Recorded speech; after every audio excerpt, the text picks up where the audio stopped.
around you in the world, you are only going to get hate from two types of people. People who have done less than you, and people who are scared you're about to do more than them. You have to be so good, they become irrelevant.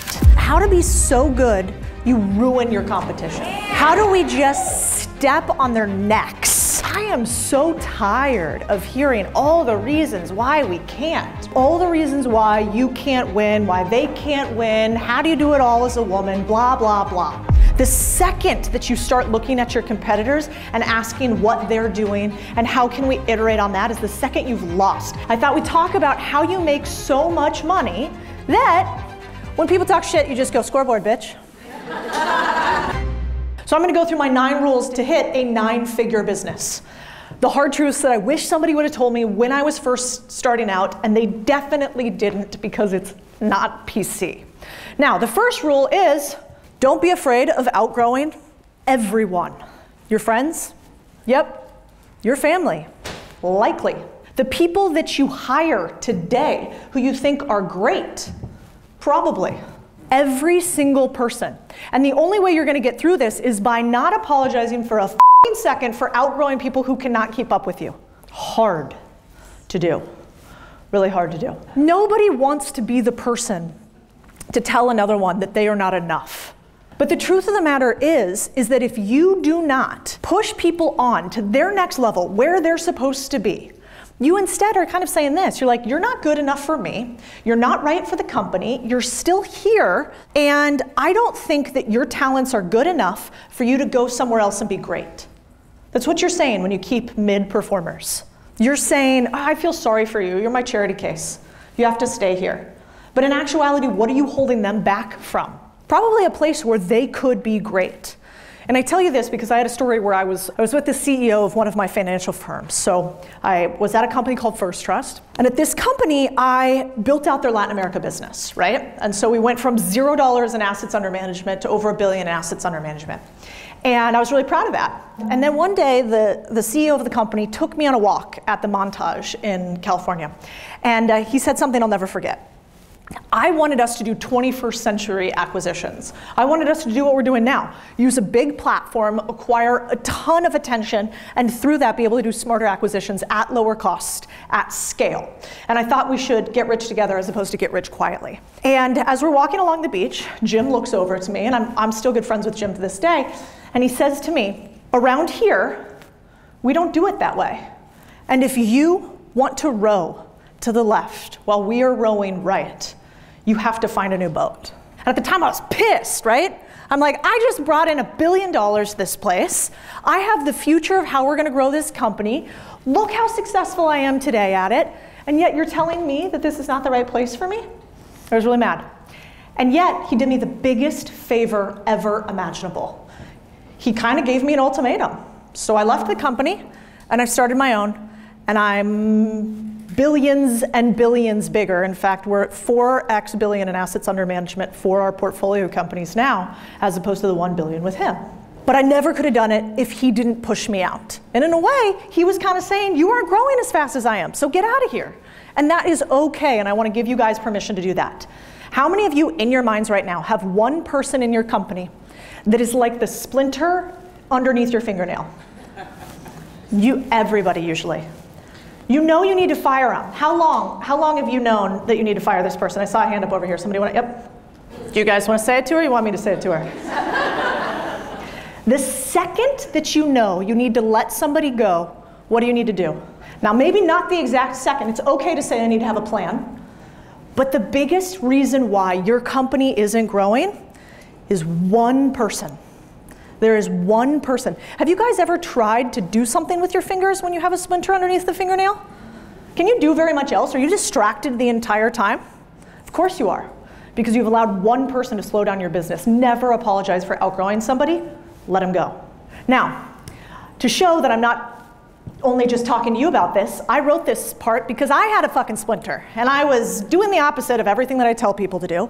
And this guy had been in my company for like 6 months, and I saw him in the office and was like, hey Bob, how's the kids? And in the meantime, I'm so mad. I'm mad that he's slowing us down. I'm mad that we're not fast enough.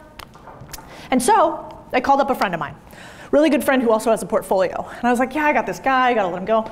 She's like, yeah, I got a guy too, I gotta let him go. And I'm like, okay, cool, let's touch base on it. What are you gonna do? Well, I follow up, this was on Friday, I follow up on Tuesday with her. And I'm like, yeah, so when are you letting that guy go? She goes, are you kidding me? I already did. She goes, rip off the f***ing bandage. She goes, what are you here? Are you an employee or are you the CEO? I was like, well, that's rude, but yes, I'm the CEO. That's me. And so every time you think you have that splinter, think about the Band-Aid that you have to rip, because I can almost promise you one thing. How many of you here have fired somebody who you thought was an underperformer and regretted it? Look around this room. I have been in thousands of rooms like this with tens of thousands of people. You know how many people raised their hand that they regretted a firing? Not one. And yet, why do we wait? We're allowing them to go on to something else, and yet we're not. I have another thought. Who here wants to be a billionaire? I also like, when I do this in women's room, when I do this in men's rooms, they go, yeah. But I do it in women's room, they go, yeah. I do. So I want you to maybe embody that a little bit more, because let me tell you what, to be a billionaire, it takes a lot of zeros. I'm not there yet. I'm not there yet. But if you want to be a billionaire, you have to shed some skin. I always think about the snake metaphor, right? So have you ever seen those ridiculous looking boa constrictors that are so big it almost seems unreasonable? If they were to hold on to the person that they were before, they would never get to that size. They'd be a cute little garden snake, run around. And instead, these fuckers are eating alligators or something in Florida. I don't know, you people live different down in Florida. Now, the reason that I bring up billionaire, and I'm gonna get into math, I promise I won't do too much of it here. This is what's called a triple-triple, double-double-double. A triple-triple-double-double-double is SaaS speak for how to get to $1 billion inside of 5 years after you find product market fit. So at the bottom, what you can see is these are a bunch of big companies that basically hit this escape velocity that led to them having a $1 billion valuation. What's interesting about it is if you break down the numbers, you can basically see how this happens. Now we're talking $1 billion valuation, not $1 billion in sales, two different things. So we hit product market fit. Now typically I say companies have product market fit after you have at least 7 figures in revenue, and you typically want recurring revenue with a high degree. So I want 50% of my revenue at least recurring. If it's not, you have a lovely transactional business, you do not have yet product market fit to have $1 billion scale. So we get to 2 million, then we hit 6, 18, 36, 72, 144. In order to do this, you have to be unreasonable because of how rare this is. You can't get bigger if you don't shed your skin. So I want to talk about something really quickly. When you start getting to triple-triple, double-double-double round, you're going to have to get to this step, which is so many haters, they form a support group. It's like, we hate you incorporated. They got t-shirts, they got hats, they got merch drops. Because the problem with scale, the average person, do you know what the average person makes as an increase in their salary each year? Average person in the US. What do you want to guess? 3 to 4%. You're exactly right. So what does that mean? Well, these numbers here don't know a 4%. In order to do this, you have to hit numbers so big, average is in your rearview mirror. And so, of course, you're going to have haters. Why? Because those who only hit 4% do not understand 400%. And when we don't understand something and we can't see ourselves in it, we hate upon it. And so I thought about this in my life. So when I started Contrarian Thinking, and I came from traditional private equity, working at big firms, you guys could imagine what guys in finance look like, right? This is nicer. They don't look this nice. This guy looks kind of lovely. But if you can imagine, I come into this crowd that looks like this, and we got this chick. She's in her bikini on the internet. She's on TikTok. And I start building what is now one of the biggest mergers and acquisition education platforms in the world. We've taught 5,000 students how to buy small businesses. We're giving all the playbooks that private equity guys hold close, like this. We're sharing how we do billion-dollar deals. And our people have done $262 million in transactions just last year. And that's not my company. Those are students where I take no percentage of their businesses that they bought. You could imagine how they felt about this chick coming in here and doing that. There were support groups. And they were not for me. And I think you guys are going to realize this same thing. The second you start hitting velocity, speed, you're going to have haters come at you. Because the truth about Americans is that we love the underdog until we're not one anymore. Love the underdog until we're not one anymore. We love the scrappy person until that person gets a jet, then f that guy. That's okay in some ways. We don't want to lose our relatability, but it's important to know as you go forward that if you think that you have to be liked or that you want to be liked as opposed to win, you're going to spend a lifetime of suffering.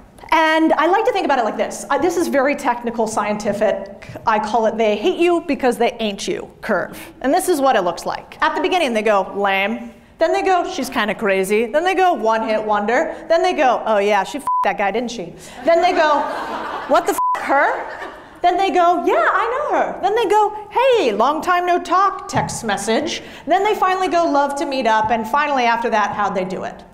And once you understand this curve, if we know where we're going on the road, if we have a GPS that's getting us to a destination, do we get upset when we know that there's going to be a traffic jam or that it's going to take 3 hours? No, we don't, because we kind of know where we're going. But nobody tells us that this is actually what success looks like. That the second you start to hit velocity is when people start to act a little different to you. But on the climb on the way up, all the rest of this is totally normal, and that is okay. Because the best revenge is spelled revenue, baby. And I think a lot of people don't realize this. But the truth about money that we don't like to say in today's society is that money solves a lot of issues. And in fact, think about this for a second. For 20 years, they told us that there was no material happiness increase past $75,000 in income. I'm not a scientist, but I was happier after I went past 75K. Anybody else here? Yeah, of course. 20 years, they go, no, trust the science. We go, I don't know, I feel happier. Now, finally, they say, you're no happier past 500K. Okay, I don't know, 500K sounds pretty good, but I still think there is a material difference in happiness with each level of dollar you put in your pocket. Let me tell you why. Because all money is, it is a ticket into the bank of, I do whatever the f*** I want, and you can't really tell me what to do. And they try to tell us that money is evil, that in order to chase it, you're bad, you're selfish, why would you focus on that? Rub your crystals while you rent. I like crystals, just to be fair here. I'm a crystal girly, but you can't manifest your way to money. You just can't. Now, manifestation with a little bit of action, plus a quartz crystal, awesome.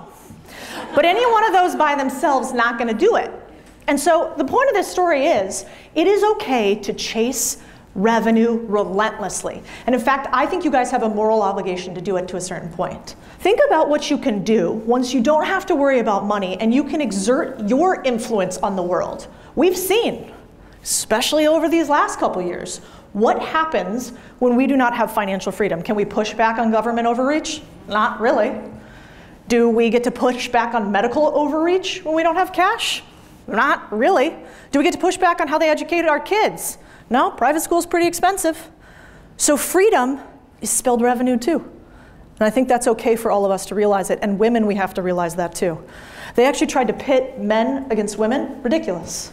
Ridiculous. We're both born from a man and a woman as far as the science checks out there. The real push is against those who want the money for them and not for you. And that should be our biggest argument. Who cares? What's down here? Don't care. Okay, now, rule number 4. The truth may set you free, but first it'll make you miserable. This is my pep talk for you guys. How am I doing? Is everybody like, yeah? Okay, so can I go on a little bit of a rant here? You're like, what has the last 20 minutes been, if not a rant? All right, here's the rant. I was talking to one of our portfolio companies. So we have all these CEOs, right? They report up to me. And the CEOs always say there is one reason why their company isn't growing. What do you guys think it is? Leads. Somebody said it right here. Well, if we only had more attention, leads, money, we'd be growing. If we had more sales, we'd be growing.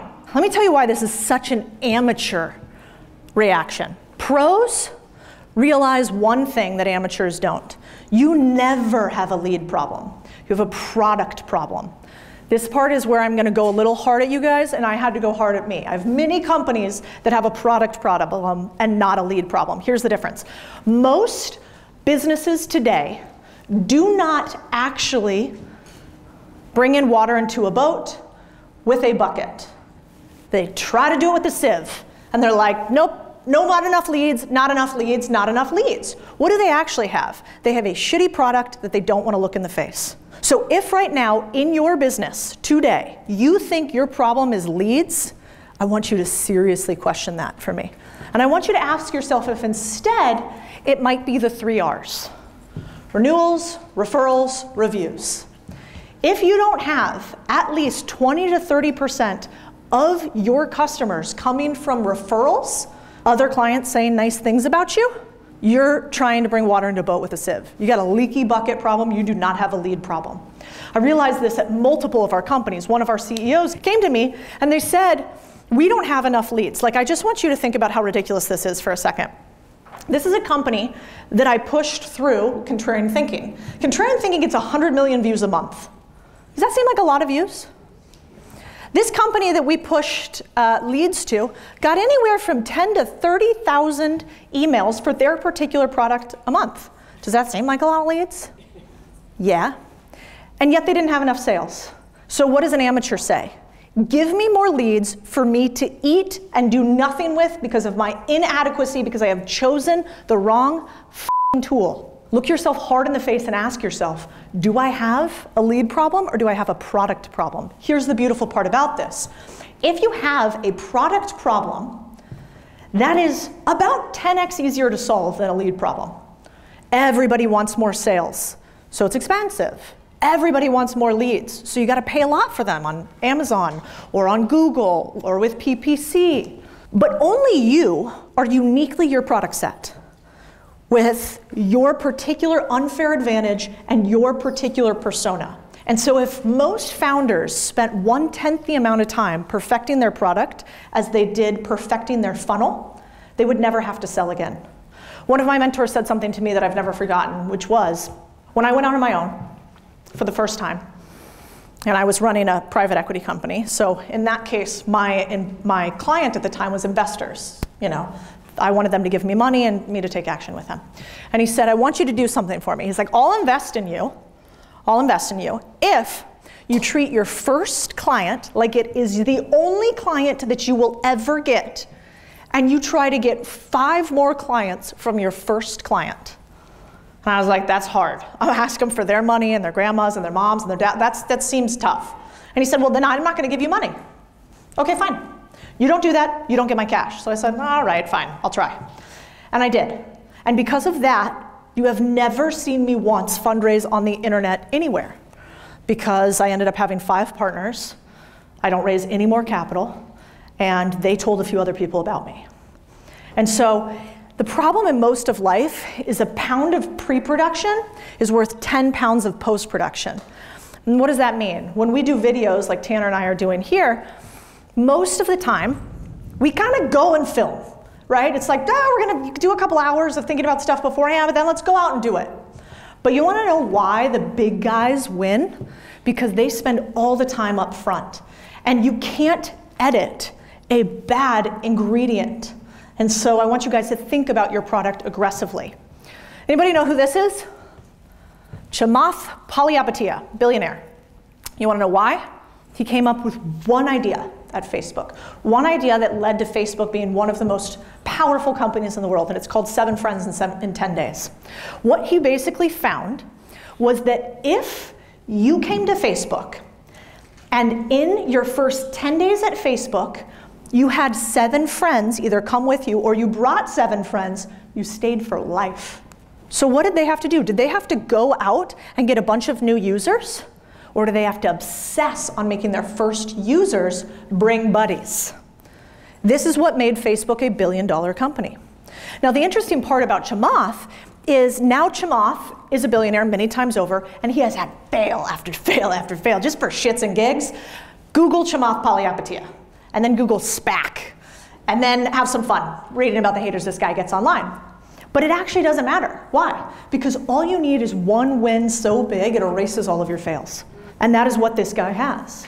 And so spend the time, that ounce of pre-production, to find your 7 friends in 10 days. What is the one secret to your business that you don't actually even realize is there? Archimedes says, give me a lever long enough and a fulcrum on which to place it and I can move the world. Most business owners have no leverage but brute force in their business. What is yours? Now, this is what this actually looked like. This is what 7 friends in 10 days looked like. So basically what you can see is that number over the far right, positive predictive value, which means with 99% certainty, Chamath could tell you that if X action happened, Y clients stayed. Inside of almost every business is a 99% predictor. And yet most of us don't even know where to drive the 30 or 40% in our business. So my plea to you is if people can't shut up saying nice things about your business, your problem isn't leads. Your problem is your product. Spend an inordinate amount of time on your product and your leads will never be an issue again. This is why Apple's advertising can suck ever since Steve Jobs died. I mean, do you guys ever see an Apple advertisement now and you're like, that guy, yep. No, you don't. They used to be masterful. And now they aren't. Does that matter? Of course not. Why? Because their product is so good that you tell all your friends when you get the new component of it. All right, rule number 5. Your bank account is a reflection of how good you are. Ooh, that one hurts. Especially because I think all of us realize that we want more in the bank account. But the second that I realized this is the second my bank account started to grow. And let me tell you why. I had this CEO at one of my companies. And he had the ultimate flaw that is the cancer of our society today, which is that he doesn't think that he has to earn. He thinks he deserves the right to earn. And so we had a goal. And I said, hey, I don't know, Bob, if you hit this goal, you're going to get a $100,000 bonus. Cool. Quarterly goal, hit the 100K, hit the bonus, get 100K. Awesome. Well, comes around, Bob's excited. We sit down for the meeting. He goes, hey, here's the goal. We're only off by about 5%. How fucking awesome is that? And I was like, did I say a hope or a goal? I know they're both 4 letters. I'm pretty sure that they're spelled differently. And he expected to get the 100K without missing the 5%. This is the world we live in today, where we think that we are playing a game of horseshoes and hand grenades, which means that close is good enough, and it doesn't. Now what's fascinating is one of my chief executive officers who oversees all of our portfolio companies heard this from Bob and said, well, you know, he did get almost a goal, like 5% off of goal. We should probably give him like the bonus, right? Here's the thing. People will hold you to your highest level and they will sink to your lowest standard. And what I realized in business is my chief executives actually thought that they deserved payouts. They didn't understand that there's this ripple down effect inside of a business that means that if I pay people for not achieving the things that they said that they were going to do, in a short amount of time, we'll be out of business, right? Do you guys know the average profit margin for Walmart? One of the biggest companies in the world. How much do you think they make per dollar that you give them? 6 cents. Think about that for a second. You have a disconnect between your top leaders, their communication with your employees, and the standards that you've set. And that is a different kind of grenade. Rule number 5 again, apparently, but it's actually 6. Assume your best competition works harder and is smarter than you. It's an interesting thing I've realized. Most people, when they get competitors, what do? They go, yeah, but they're shitty. Yeah, but they're not good enough. Yeah, but you know, that's kind of cringe. Yeah, but their product isn't as good. I actually want you to flip something for me. Assume that your competitor is better, smarter, richer, and better funded than you, and then take action. And let me tell you why. This is billionaire Joe Kraft. He's become a friend of mine. Joe owns the biggest mining operation in the world in coal, also one of the largest producers of energy in the world at a company called Alliance. Joe is from, as he would say it, the sticks of Kentucky, right? He's from the middle of nowhere. And when I was talking with Joe a couple weeks ago about why he's so successful, what are some of the reasons why, as Kentuckians do, which is probably similar to people from St. Louis, he's like, oh man, I don't know, luck, you know, shucks. And as I'm sitting on his 4th plane, and then I dug a little deeper. Joe is up at 5:30 in the morning. Joe is 74 years old, 75 years old. Joe doesn't go to work until, doesn't go to sleep until 11:30 at night. Joe has been doing that for 48 years as the CEO of Alliance. That's your competition if you want to be a billionaire. Now I thought maybe that's just Joe. He's kind of a psychopath. Well, then I met another billionaire who's become a friend of mine. This is Jeffrey Kent. He runs a company called Abercrombie & Kent, one of the biggest luxury travel companies in the world. And I sat next to him on a plane, got to know him, and as I'm talking to him, I said, what do you think your secret is, man? You know, you've been a billionaire plus a polo player, plus you're friends with King Charles. That's kind of cool. And he looks at me, kind of perplexed, almost like, what a stupid question. And is like, Codie, I've been doing this for 61 years at the same company. What if time and consistency is the only ingredient you need? The average employee in the US stays with the job now for 3 years. 3 years. The average business in the US lasts less than 5. What if all you need is time plus consistency plus irrational work ethic? That's sort of an interesting idea. I have this on the wall in my house, a reminder almost daily that I read to myself. It is very simple. You do not have what you want because you have not done what is necessary to get it. Another way I think about this is, do you just do what you want as opposed to what is needed? And I realized very often I did what I want instead of what was needed. I waited 2 years to fire the person because I didn't want to fire them. I went on the vacation even when I felt like the company was going sideways. I obsessed on leads even though I knew we had a leaky bucket in product because I did what I wanted, not what was necessary.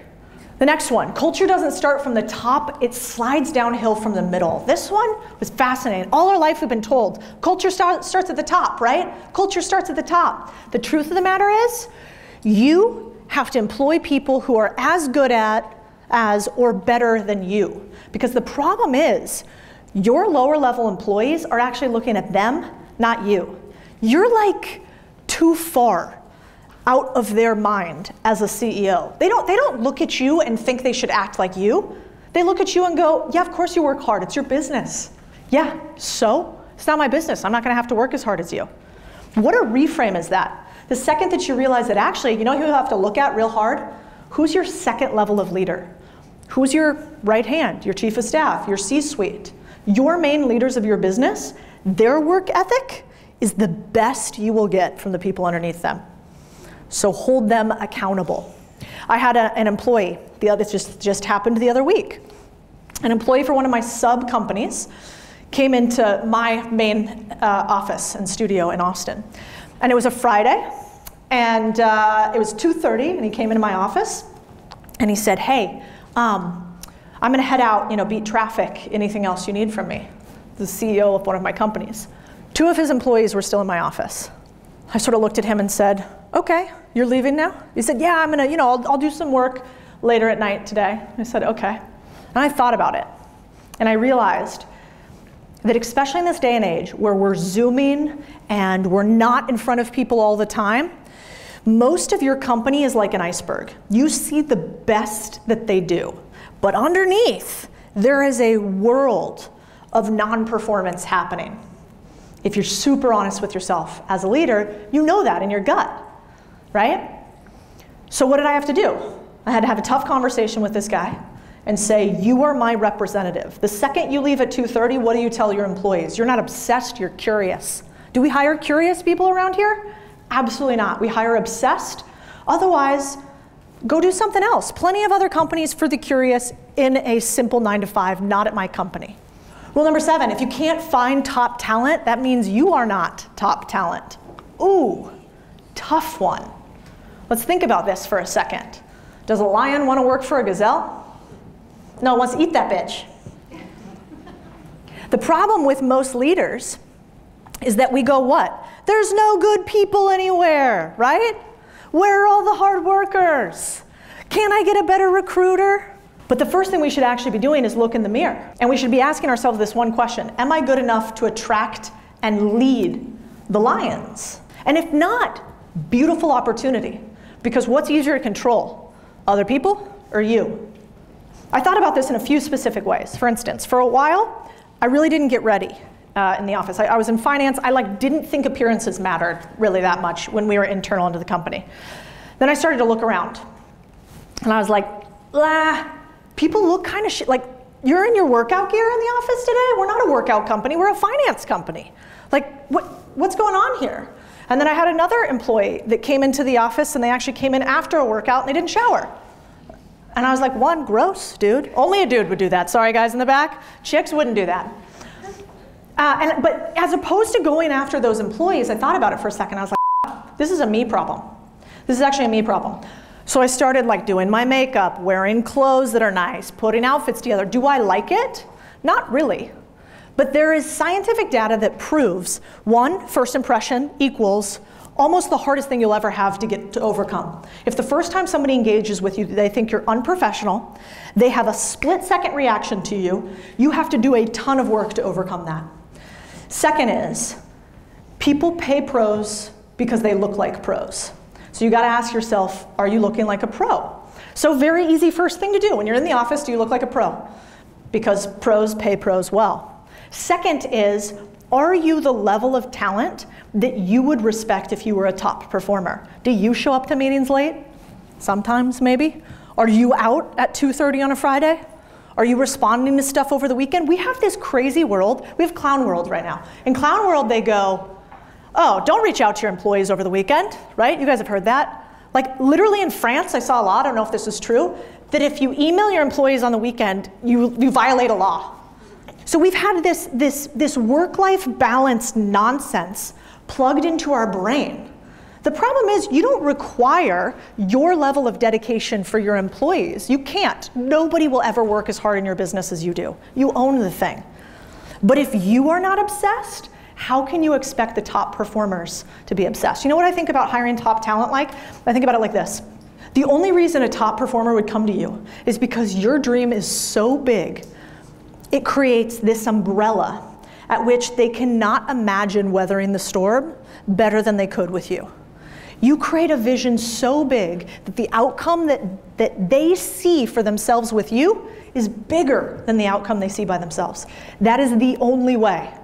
So this guy, this big monster, his name's Bobby. Look at that poor fucker. He just, can't you tell he's like not even trying and he kind of accidentally kicks the guy and puts him to the ground? Bobby is an animal. Bobby was at a company called SeatGeek. He grew the marketplace from 5% to 40% market share, multi-billion-dollar company. And when I met Bobby to hire him over to my company, Bobby was making $1 million plus a year. He was a stud. And when I went to sit with him, something weird happened to me. He was like, how big do you think this company's gonna get? What's your vision for it? What are your plans for the summer? What's the worst partner that's ever partnered with you think about you? When was the last time you fired somebody for underperformance? What do you think you will do when the company runs out of cash at some point and you have to put more money into the company? This is an interview for me to interview the guy, to come be at my company and me to pay him almost $1 million a year. This is what top performers sound like. They interview you. And if you are not bringing people in with that level of intensity, I mean, he's nice, he smiles, he picks the guy back up, but he beats the shit out of them. And that is what you want for your top performers, especially ladies, us. It is literally in our nature to be more nurturing. It's very hard to like, I'm sure you guys have felt this. Have you ever come home from work, you're in like your work mode, you like get in the door, you're like, yeah, honey, anyway, so what I want to do for dinner is this. And then I'm thinking that and your husband's like, Jesus. Has that ever happened to anybody? Hard to flip, right? Helpful if you have a bunch of lions surrounding you and they respect you enough to help you be the bad guy, too. I got two more. Friends from business, not business from friends. This is really important and a little bit of a tweak. When you start winning, you become a target. Donald figured that out this weekend. And I think all of us will figure it out in one way or another. The bigger the win, the bigger the target. And let me tell you what I mean by that. There was a guy who stole hundreds of thousands of dollars from me. That is actually the price to entry to winning. But this guy in particular stole hundreds of thousands from me. Okay, not exactly, but he is what I think he looks like. In my head, whenever I think of this guy, I picture this motherfucker. I actually hysterically Googled the guy's name, and this picture came up, which I think is karma. Could also be unrelated. Now, this guy stole from me. But what did I learn from that? I actually learned something really important. Let's say that I met somebody like Emily for the first time. And the first time I met her, I was like, let's do a deal together. Let's partner on this. Can you invest in this thing for me? That is called business from friends, not friends from business. If your first engagement or action with somebody is an ask as opposed to a give, red flag. It is okay to do deals in business with friends long term when you're at equal level of success. That is the biggest thing that I've realized. You don't want to actually partner with people below the position that you're at. You want to employ those people and then allow them into the profits. This is a 9-figure lesson that I wish I would have learned earlier. And then rule number 9, to get a little touchy-feely in here. I think marrying well is the biggest life hack of all. And the truth of the matter is that if you don't find somebody who has a growth mindset as opposed to a fixed mindset, who wants to grow alongside you, your life will be misery. And I should know, I was married previously to a guy who's awesome in his own realm, but wanted a fixed mindset life, which I didn't. And if you guys promise to not tell anybody, including everybody on YouTube eventually watching this, I'll tell you guys a secret. And the secret is, before Chris, I was worth like, I don't know, healthy 8 figures, higher side. Assets post Chris, 9 figures plus. Why is that interesting? Well, it's not because he had money. He didn't come from money. He had a military salary. He didn't have experience. None of the money actually came directly from him. I have the bigger businesses. He now works in them.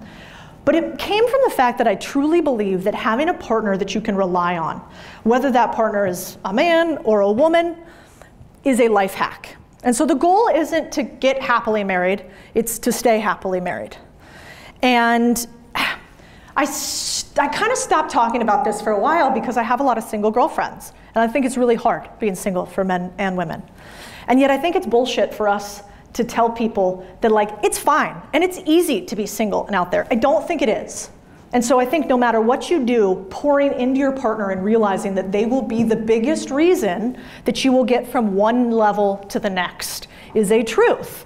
Because whoever you choose will also choose your bank account for you. And I think men have known this for some time, but as women we haven't. And it's an important thing that we start to tell each other. All right, last rule. Hire people so hungry, they look like they're gonna bite you. My dad said a line I loved, which is I was struggling in business, and I had this person who wasn't performing. And I said to him, Dad, this person, and I can't get him to do this, and I can't get him to do this. And he said this line that stuck with me forever, which is you can't teach hunger. Think about that for a second. I can't make you hungry. I can't make you want it. It is the single most important thing you need in your hiring process. Relentless, almost uncomfortable hunger. If they don't have that, who cares how good they are? Totally irrelevant. If you can get a team so hungry, you're afraid they're gonna nibble you, you're probably on your way to 9 figures. All right, with that, let me say the last thing here, which is this. I think in this world today, you all are incredibly rare. Only 3% of the US owns a small business. 3%. Only 10% of small businesses will ever reach $1 million in sales. 0.4% of businesses will ever hit $10 million in sales. Most people want to be led. They don't want to lead because there is a certain misery to making millions. It's just true.